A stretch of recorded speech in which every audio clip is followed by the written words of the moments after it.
Hi, I'm Suzanne Turner, and welcome to a podcast delving into the personal narratives within the clinical research industry. Through candid interviews, we'll learn about the personal journeys and motivations of individuals who have chosen this profession, what I like to call their why. This podcast is not just for industry insiders. It's for everyone curious about the human side of healthcare. Beyond the industry's negative reputation, we'll shed light on the dedicated professionals behind clinical trials. Join us as we uncover the heart and passion of those working tirelessly behind the scenes in clinical research. Welcome to Heart of the Trial.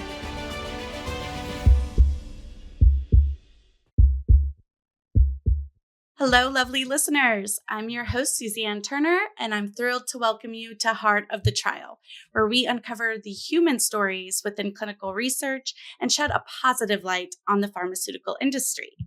Our guest today is Christine Kanalis, who has over 25 years of experience in data management. So welcome to Heart of the Trial, Christine. Oh, thanks, Suzanne. It's great to be here. Thanks for having me. It's so much fun. Oh my gosh, I already know this is going to be fun because you are hilarious. So it's going to be a good one for our listeners. So let's start off by, why don't you tell us what your role is and how that connects to the clinical trial process? Sure, you bet. So if you're familiar with clinical trials, I'm the person that collects all of the data from the sites and gathers it all into one place, make sure that it's consistent across a patient, and make sure that the data that we've collected from the sites is actually the experience of each of the patients. And then my group will kind of get the data together in little packages so that the statisticians can then pick it up, do their analysis, and complete their clinical study reports. So that's my in the know explanation. Yeah. But when I'm talking to people on the street, generally what I tell them is, you know, that guy at the end of the pharmaceutical commercials that talks about how your eyes are going to bleed and you might have a stroke if you take this. Like I'm the person that kind of figures that out based on information that we collect from people that we talked into giving this medicine to. So that is fantastic. A fantastic explanation. So, all right. So how did you get into this? Because you've been doing it a long time. You've worked your way up to like director levels, right? You're usually director over departments. Like, how did you get into it? What was your path making it to this point? Tell us about that. I don't like to brag, but I think that I have one of the best origin stories in the entire industry. Okay, let's do it. So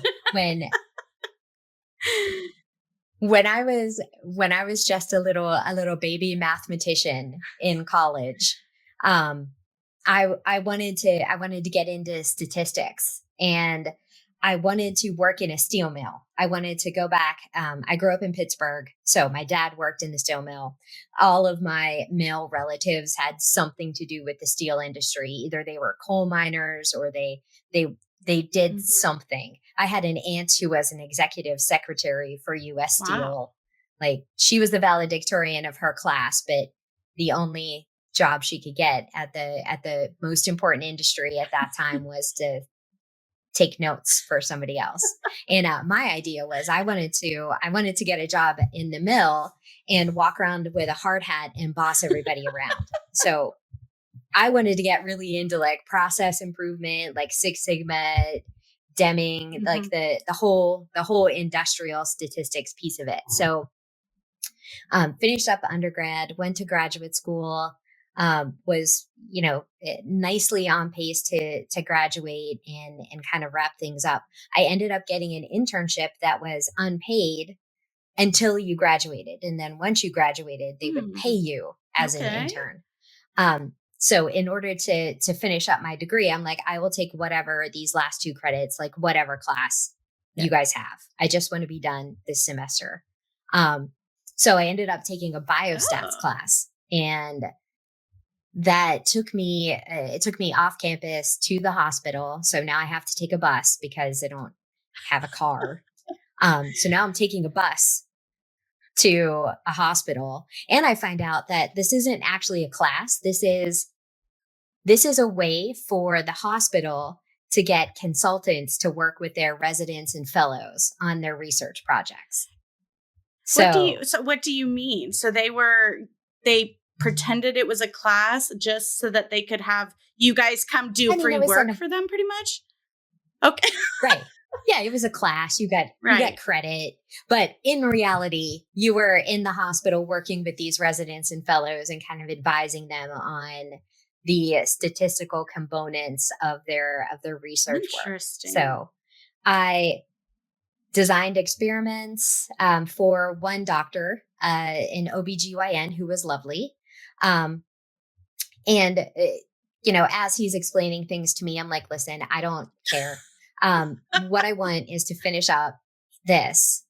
And I'm like, what you need to tell me is this good or is this bad? And then we'll make a nice presentation. You can talk about, whatever you did here and then I'll be finished and you'll be finished and we'll both look like rock stars. So finish up with him. His presentation was great. Ended up being a really nice sort of capstone to his work. And, I'm heading out of the hospital to catch the bus back to campus. Because if there's one thing I wanted to do in Arizona in 90-degree heat in the summertime is catch a bus.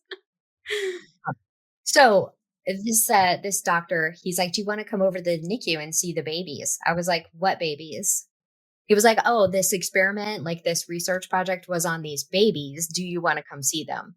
And I was like, yeah, sure. I'll come see the babies. I have 20 minutes before I have to catch the bus. So I end up walking into the NICU, and the little babies are there and they're all in their little plastic boxes. And their moms and dads are holding their hands through their little baby hands through the little glass thing. And I was like, now tell me again what we did. He was like, yeah, the babies here, if the results of our experiment were right, the intervention that we gave to the moms means that the babies will spend less time in those boxes. And I was like, wow, that is amazing. And it's kind of like cliche, but like your whole life changes based on like that kind of interaction. I literally got goosebumps. Very, very I just got goosebumps. So yeah, I mean, I called my parents. I'm like, hey, I need another semester of school. I have to take a bunch of biology classes. I have to figure out kind of where I can get a job because I'm going to turn down that internship because it's industrial statistics and not what I want to do. Ended up, I talked to the professor of that class where they had conned me into working. And that was my job for the next 6 years. So, wow. So you ended up working at that hospital? Wow. Yeah. I still had to take the bus because I still didn't have a car. So I love it. Oh my gosh. Okay. So I agree with you. That's a pretty cool origin story. So how did you go from working at this site, assisting with the statistics, to getting into, because when you and I worked together, we were working together at a sponsor. So you somehow made the jump from site into sponsor world. Right. I will credit everything to timing. So as we're working with these doctors, these residents and fellows, the hospital that I was working at got bought by a bigger hospital system. So now we have residents and fellows in Phoenix, and we have residents and fellows in Tucson, and we have residents and fellows in Colorado. And what we were trying to do was sort of leverage the data. So data that we collected in Phoenix could be combined with data we collected in Colorado if we could figure out how to transmit it and how to get it across these new internets that were springing up all over the place. So, oh my gosh, Christine. Right. Right. I was like, wait, if we can network. So I'm talking to the IT Yeah. nerds and I'm talking to like uh, sites that had already been, actively participating in clinical research. So they're working in EDC systems where I'm just working in, databases that I'd spun up in SAS or Jump or whatever. So Tools I for had. our listeners, an EDC is an electronic data capture system, correct? So it's pretty much an electronic version of a paper data set. So instead of you having to write it out all on there, it's electronic. And then you said a couple other acronyms. You said SAS. Right. SAS I don't even know what SAS stands for. Statistical Application Software, that actually, maybe? That Don't makes quote me on sense, it. though, I feel like. So having an EDC was a lot better than having just a SAS system, it sounds like. Right. Right. Because what we were doing is talking with the doctors, and they were essentially writing down information like baby's weight, baby's APGAR scores. So how healthy they were when they were born. And we were collecting all of that and just typing it into individual, I don't know, kind of files, and trying to combine that across these systems where companies like Medidata, Data Labs back in the day, they were already working on ways to transmit that data over the internet. And once I kind of figured out that you could do it like that, then it was more of a love affair with how do we get the data the way that we need it. So for me, it turned from consulting on designing experiments and using my stats background more to using the technology pieces and understanding the electronic data capture and how we could leverage that at sort of the system level. Pull it all together and actually start giving you the numbers that you need without you having to go to those individual files. Right. Yeah. And the systems now are they advanced enough that they do a lot of the work for you with that? Yeah. I mean, if you're looking at a modern EDC system, so if you're sitting at a research site, so if you're participating in a clinical trial and you go in and they're taking your blood pressure and they're asking you about your condition and they're measuring tumor size, whatever the outcomes they're looking for, they're collecting all of that in your medical record, but the sites are also putting that into an electronic data capture system that's storing all of that in the cloud. So there's not even like a server that they have it on and then they transmit it. It's just all up in the cloud. So the work that we were doing, 25 years ago, that took us, we would type it in our individual workstations, and then I would mail with the United States Post Office. I would mail a floppy disk to Colorado. They would get even that. A CD, a floppy disk. Wow. Floppy. Okay. We've come a long way. Right. Yes. No. Right. If you think about it now, you're like, why wouldn't you just put it where it goes? Right. It's amazing to me. It's crazy because it's amazing to me. Like 25 years does not actually seem that long ago. And to realize that how quickly things have changed, that is crazy, because then it went to CD and then it went to USB drives, I assume, USB drives.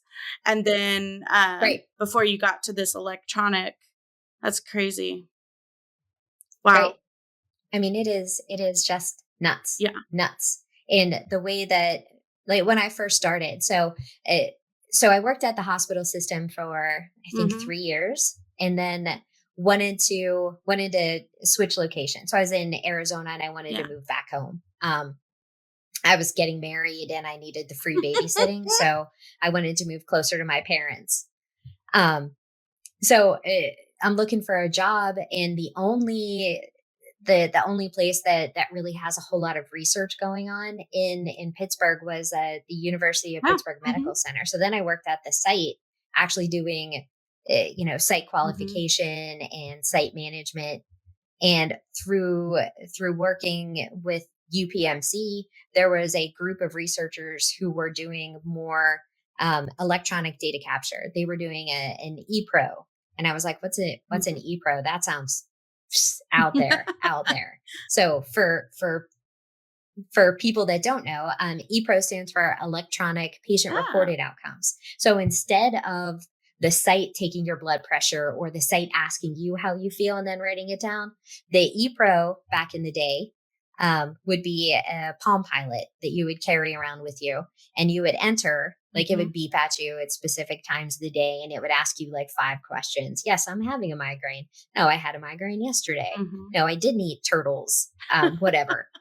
And we would collect the data on a Palm Pilot and then use a modem. So if you remember hooking your computer up to a modem through a fax line. Oh God. Like we would send data over a fax line. I'm so glad our technology is advanced. Let me just say, faxing was the worst. It's crazy. The worst.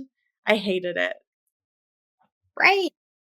So from there, I got involved with that company, and I think there were probably 30 people at that company when I started there, and you just did anything.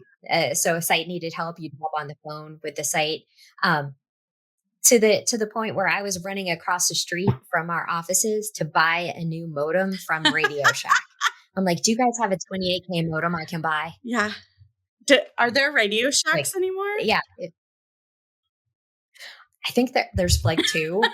I'm pretty sure. Oh. Right. Yeah. And from there, it was just a series of data management. I spent a decade working in data management at a CRO, at a clinical research organization. I figured you probably hit a CRO at some point. Yeah. Yeah. I know, like we all usually make our way through there at some point. So yeah.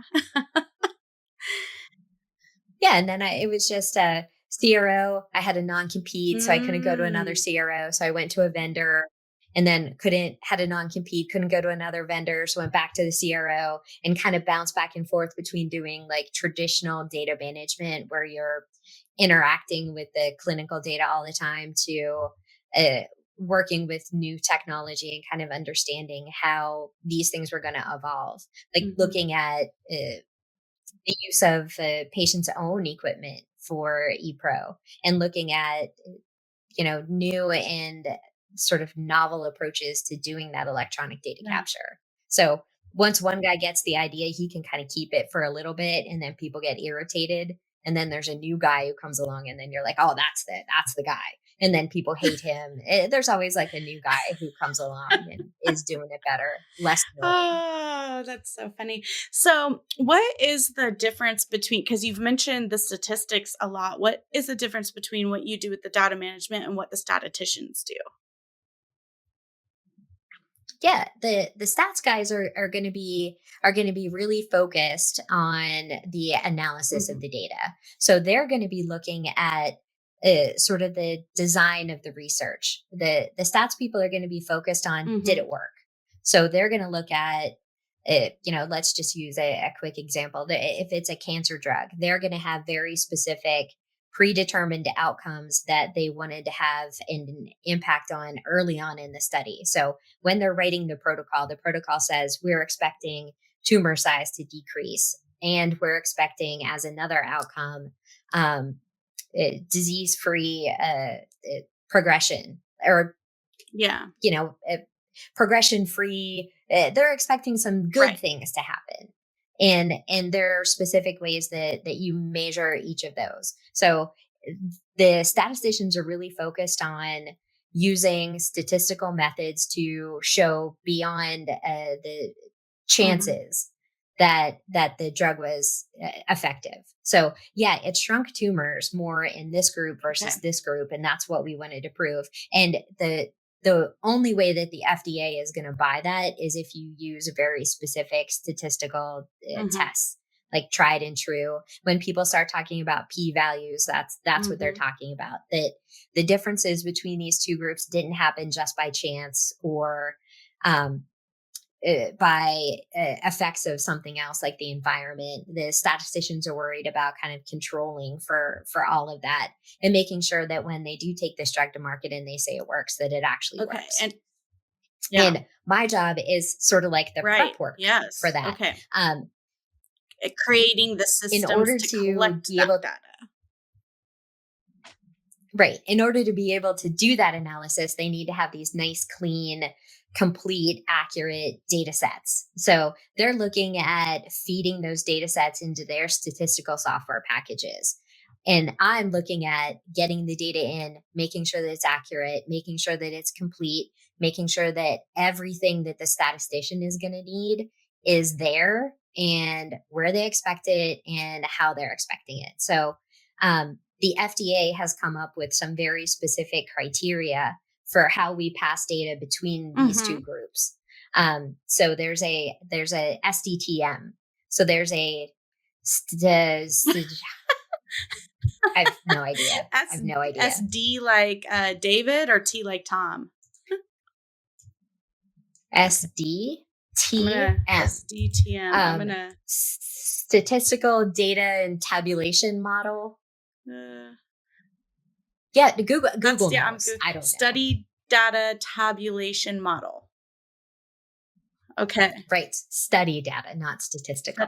Yeah. So the FDA tells you what these data sets are supposed to look like. There's, I think, 26 individual data sets that cover everything from the demographics of the patient to how you treated the drug, to how long the patients were exposed, to what happened to the patients at the end of the study. So the FDA tells you what your data has to look like. And that's kind of what the statisticians are expecting. So my group will make sure that the data comes in like it should. And that's essentially interacting with however many sites are involved in the trial. So if you're a patient who's enrolled, you're going into your PCP and saying, hey, I think I'd like to participate in this. And the site's collecting your height, your weight, your outcomes. And they're individually putting each patient into that EDC. And my team is making sure that all the bits and pieces of that patient's data get put into the right place in those very specific FDA mandated data sets, so that then the statistician knows what they have to do with it. So essentially, data management's the connection between the site and the stats team. We're the people that go out and get what this guy needs. Of course, with the help of right, and they do some important stuff too. Just a few little things, but so you obviously then have to work very close with the statisticians on the study to ensure that when you're designing the EDC, that it's set up to collect the correct information that they need in order to give them those outputs. So, right, and we're kind of bound by what's in the protocol. So the protocol will say, hey, we want to look at tumor size. We want to look at disease-free progression. We want to look at, time between episodes of migraine. And these are our outcomes. And we're essentially bound by that protocol to collect that data and only that data. So it's a combination of going to the stats team being like, what do you need to measure tumor size? Like, do you need width? Do you need volume? Like how do you measure tumor size, and getting down into those details, and yet being sort of bound by what we've already put in the protocol. So, I think as we were sitting together on the sponsor side and we're hearing arguments about, we can't collect that. I can't put that in the database because it's not in the protocol. I know you would be massively interested to hear, what happened with each patient with that thing, but I can't put it in the database and we can't look at it unless it's in the protocol. And, I actually think this is the first time on this podcast, the protocol has come up. And I want you, in your words, how would you sum up for the everyday person who's not familiar with clinical trials? How would you sum up what a protocol is? Right. It's the prescription for how we're going to make sure this drug works. So we think at the drug company that we've got this miracle cure for a tennis elbow. And what we want to do is run these experiments on a bunch of people. And what we have to do in order to be able to do that is convince the FDA that it's okay for us to experiment on our fellow citizens.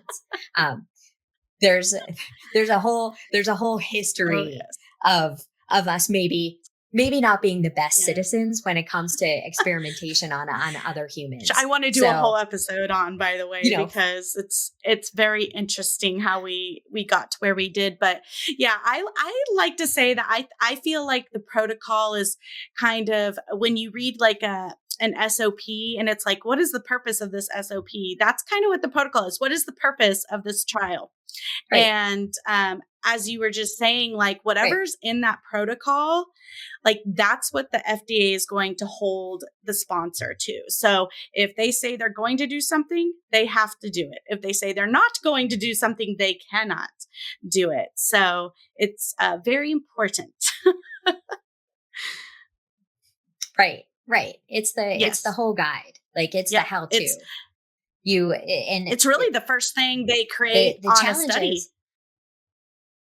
Yep. Right. Like when I think I have this miracle cure for tennis elbow, as a research scientist, I'm already thinking about writing the protocol. I'm already thinking about writing, how do I prove it? Mm-hmm. What's my outcome? Like, is it how far I can bend, how far I can throw? How do I start thinking about that? And a lot of what happens at the sponsor companies, I think that a lot of people don't appreciate, is that you get 10, 20 really smart people in a room and you start talking about what's the most efficient way that we can mm-hmm. make sure that our theory is accurate, that we can make sure that this really works. And it's a fascinating process. Like being able to be in this industry and watch mm-hmm. that happen has been, one of the favorite parts of my job is watching people decide what's the most important thing. I can't even imagine. From TMF standpoint, I've never been in those discussions because, we're the afterthought, the TMF, which is okay. Right. You get to be part of the, how are we going to do this? And then at the end, it's like, okay, well, now how are we going to document that, where I step in? So right. I can only imagine how amazing some of those conversations are. So, okay, so you've been doing this. You've had a very interesting journey on getting to where you are. But what's your, what I like to call your why? Like, why have you continued to do this? Because you've been in it a while. So, what keeps you motivated? Yeah. I mean, I think it kind of goes back to that origin story. Like, not every day doing this work mm-hmm. is fun. Not every day doing this work is rewarding. There are some times where you're part of that 10 or 20 people in that room fighting about what you think is the most important and having really hard discussions. Like we want everything to work because we want these medicines to get from pharmaceutical company boardroom planning to patients.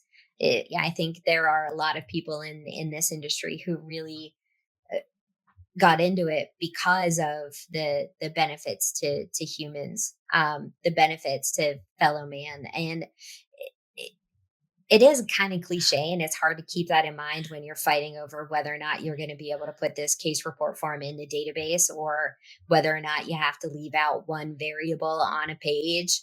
And then you're fighting with an investigator, the doctor mm-hmm. at the site, because you need him to sign something. And he's like, that's so unimportant to me. I'm seeing patients. And you're like, but we need to lock this down today because we're on a schedule, and he doesn't care at all. Like there are days like that. But when it fundamentally comes down to it, this is the work that I wanted to do. I wanted to be a part of an industry where I'm not making socks. And, thanks to the people who are making my socks, I appreciate them. Yep. They keep my feet warm. Love you guys. But I'm not in an industry where I'm, worried about banking or like originally. I'm not worried about how thick the steel is. I'm not worried about whether or not the 1220 plant went down. I'm worried about whether or not the medicines that pharmaceutical companies are producing mm-hmm. work, and whether or not they should be in the hands of patients. And that's For me, that's priceless. That's way more important than a lot of things. I mean, Yeah. Suzanne, everybody Yes. works and everybody gives up a lot Yes. to be in their career. But, when you're traveling to here and to there, and knowing that the stuff that's motivating that is getting good drugs to people, it It helps. it makes it a It little bit helps. easier. And I think that a lot of us, we do a good job of, I've seen this both at the CRO and working with sponsors, having that little check-in every 3 to 6 months on some meeting where someone just kind of gives you that reminder, like, this is why we're doing this, because the day-to-day grind it gets to you just like any job. But that, or something happens, with something really successful on the study, and the energy that comes to everyone from that, because they do start to get that, oh my gosh, it's worth it reminder. So are you able to share with us, obviously keeping within whatever confidentiality you may have to, like, Yeah. maybe some of the studies you've worked on, especially if it was like something successful? There, like every once in a while, I'll be watching TV and a drug company commercial will come on for a company that I worked at, and I'll be like, "That's me. Yeah, I did that. I know. That's It's so me." cool. Like, we worked at Decibel Mhm. together. So Decibel got bought by Regeneron, and Regeneron's had some really nice success with the compound that we Mhm. worked on, and that is and probably will be the highlight of my Oh, career. Like, wow. it was funny because I was looking up some information on my phone earlier, and I've got 1,000 internet Yeah. tabs open, and so I was just going through and closing them, and then the article came up. There was an article in the Guardian, Mhm. maybe July, about the first patient that entered this trial, and how she went from not being able to Mhm. hear at all to having something that was normal hearing. Really? And it's I a hadn't heard. You I'll need to send you the send me the article. article. Oh my gosh. Yeah. That's Yeah, and I mean, early Oh my indicators gosh. and all of that, That but is to literally have some life-changing. involvement, Literally life-changing. right. It's It's a miracle. Like, as close as I'm going to get to Oh be my able to gosh. That participate makes me in a wanna cry, miracle. actually. Like, the Holy fact cow. that this Like, I remember Oh yeah, I Yeah, shed a tear. be because of what I do, I feel like sits so much outside of the rest of the study. Um, I feel like I don't always fully understand everything that is going on in the actual study. What I understand is Christine has documents documenting what's happening in the study, and I need her to put those in the team up. That's what I Right. understand. But one of the things when we were working together, that the company did that I absolutely loved is, for one of the studies, there was a video. I'm sure you remember watching. It was like 13 to 15 minutes long, talking Oh about the yeah. procedure and walking through pretty much what the study was. And by the time I was done watching that like 15-minute video, I had such an understanding of what the purpose of the study was, Right. and it did blow my mind. And it like if every study I ever worked on, it showed that. And so then, like, now hearing that first patient is having such amazing success, that is mind-blowing. It's crazy. It's a bit of a slog. I mean, you don't get results like that all the time. And I will say, working in the industry for like 25, almost 30 years now, I've seen successful studies, but I've also seen a bunch of them that just didn't pan out. Like, where the company has invested millions of dollars because they think this is going to be a great drug, only to find out, like, at the last, like, they'd gone through phase 1, phase 2, like all the phases that you have to go through to get to an approval, got into phase 3, and then the phase 3 study just either wasn't designed right, or the intervention wasn't efficacious. It just didn't work. Like, it's heartbreaking.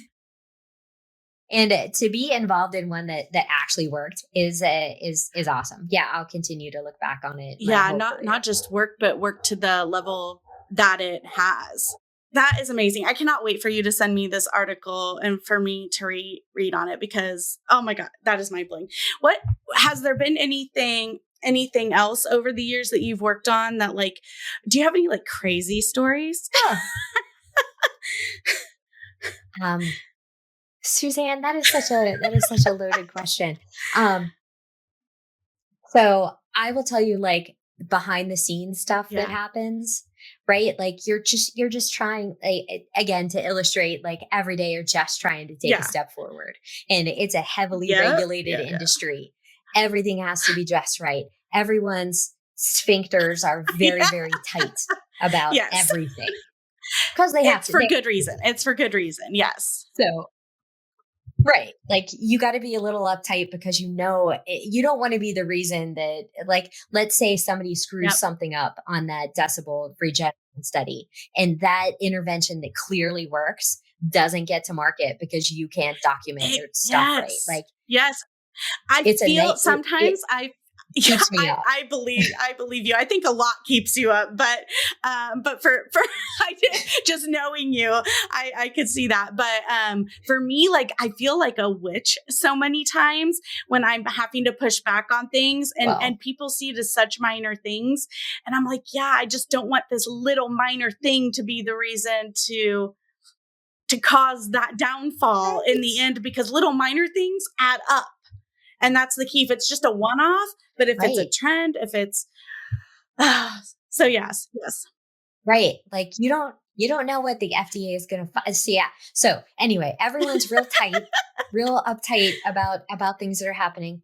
So it was my first trip to Europe. So we're talking probably like 27 at this point, 28, still single and not married.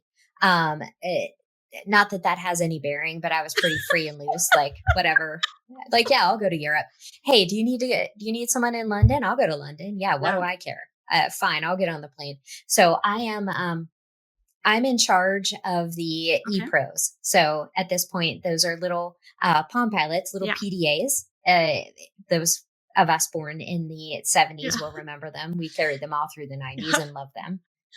So I have this equipment. And I have 7. I have 7 and 7 chargers and 7 modems. So this is an entire backpack of electronics that I'm carrying through security. Fine. That goes okay. And I'm also having the company that we work with ship me another 250. This is a big meeting. Wow.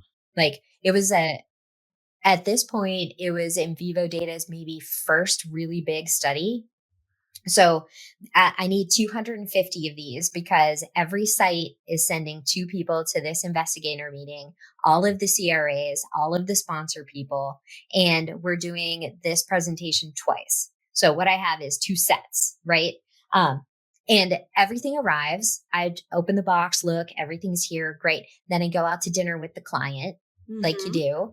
And, there's cocktails because again, it's the late 90s, early 2000s. There's cocktails and great. Then I get back to my hotel room in London where I've never been before and realize that none of these are charged. None of these devices has any battery life. So what that meant at that time was all of the software that we had downloaded onto these is gone. Like once the battery dies, the software goes. So no. Right. So essentially what I have here are 250 paperweights. And it's me and the project manager. And we're not from London. We don't have chargers. The plug thing. We have 2. Like I have one and he has one. And we have that so I am calculating how long each of these things has to sit on the charger in an Excel spreadsheet to figure out how we can get them charged up enough so I can put software on them so we can maybe pass them out and they can work for half of the presentation I have planned for the next day. Like it was a nightmare. I'm calling the front desk. And this is kind of the stuff that happens behind the scenes. And we are minor players in this clinical trial. We are the people who are collecting 1/10 of the data. Everybody else has there's so much else that goes on, but the sort of individual acts of heroism that have to happen to make one of these trials Yeah. successful is amazing to me. So Jason was the project manager's name. Jason and I are running around this hotel, like knocking on doors of people that we have met at dinner and asking them if they have a pluggy thing. Do you have a pluggy thing? Yeah. Luckily the one guy had an entire power strip, so we were able to Wow. So does that mean that, like, because these e-pros, you were giving them, were the investigators going to leave with these e-pros? No, we were gonna collect those. It was just for training. They had But if they don't get the 250 training devices just for training. So, and these were going to be given to the patients then later in the trial. And so if the patients left, like if once these were given to the patients, would the same thing happen if they let them die? The software would die? Would it lose all the data they'd collected to that point? We were smart enough to, at this point, we could isolate a piece of the memory and keep the data, but we couldn't keep the programs that would run the data collection piece of the software. Like we could segregate a piece of the memory.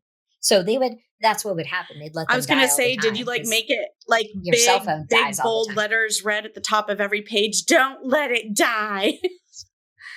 Just put it back on the charger when you're done. Just pain, though. Oh, and these are the problems that you had in those early days. Like, I'm like, okay, well, your device died. Now you don't get to collect a week's worth of information because you have to mail it back. Oh my gosh. Oh, because then they had to mail them.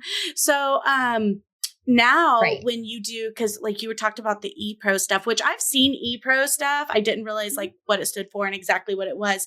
But like now, is that come in like app form? Like it's an app they can download on their phone, right? Or a website they can go to. I think I've seen the different pages be submitted. So now it's just as easy as an app on their phone.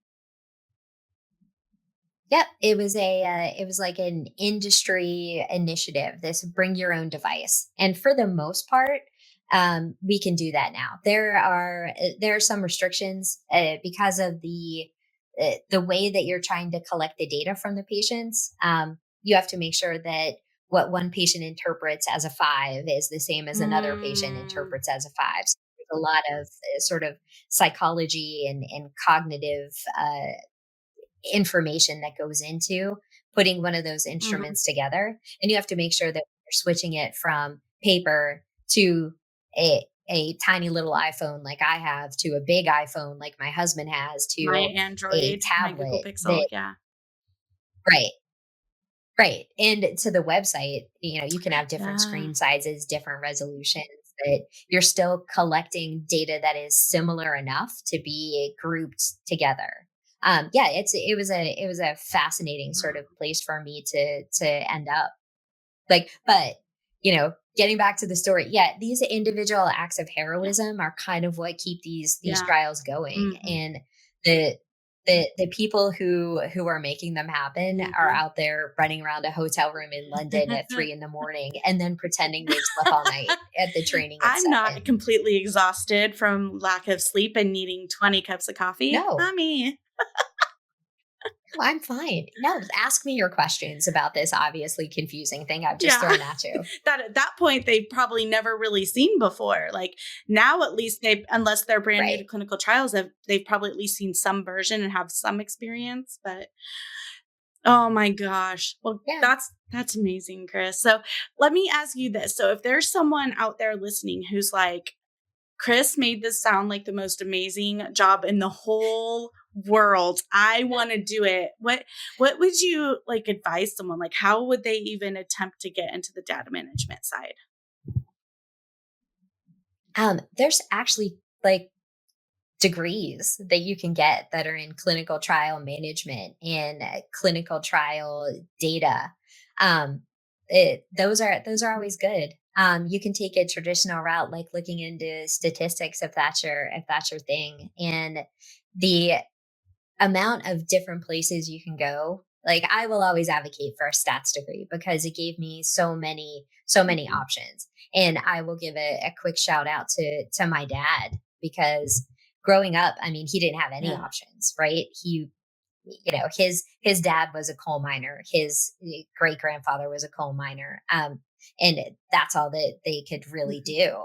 And he was like, I always want you to have options. So take that brain that God somehow plopped in your head and use it to your advantage, and always give yourself the more options. So my advice is always the same. Like, give yourself some options. Like, don't get pigeonholed into a DM thing. Don't get pigeonholed into a, clinical support thing. And take the opportunities when they come along. I think that's really made all the difference.